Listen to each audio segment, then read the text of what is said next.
एक गांव में एक गरीब लड़की रहती थी जिसका नाम रूमी था। रूमी के पास दुनिया का सबसे कीमती खजाना इसका दिल था, जो बहुत नेक और हमदर्द था। वो अपने दिन एक पुरानी झोंपड़ी में गुजारते हुए सोचती कि किस तरह वो अपनी और अपनी बीमार माँ की ज़िंदगी को बेहतर कर सकती है।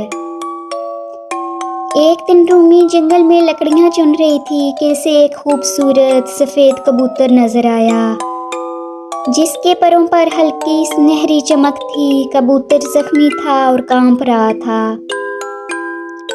रूमी ने फौरन कबूतर को उठाया और कहा, डरो मत, मैं तुम्हें ठीक कर दूंगी। वो कबूतर को अपने घर ले आई, इसके जख्मों पर मरहम लगाया और कई दिनों तक इसकी देखभाल करती रही। एक रात जब चांद आसमान पर चमक रहा था, कबूतर रूमी के पास आया और इंसानी आवाज़ में बोला, रूमी, मैं एक आम कबूतर नहीं हूँ, मैं एक जादुई कबूतर हूँ और तुमने मेरी मदद की है। अब वक्त है कि मैं तुम्हारी मदद करूँ। रूमी हैरान रह गई और बोली, जादुई कबूतर, मगर मैंने तो सिर्फ इंसानियत के नाते तुम्हारी मदद की थी। कबूतर मुस्कुराया और कहा, यही तुम्हारी खूबी है। अब मेरी ताकत से तुम्हें 3 ख्वाहिशें मिलेंगी, सोच लो तुमने क्या मांगना है। रूमी ने फौरन कहा, मेरी पहली ख्वाहिश है कि मेरी माँ बिल्कुल सेहतमंद हो जाए। कबूतर ने अपने चमकते हुए परों को हिलाया और एकदम से रूमी की माँ तंदुरुस्त हो गई। वो खुशी से मुस्कुराने लगी।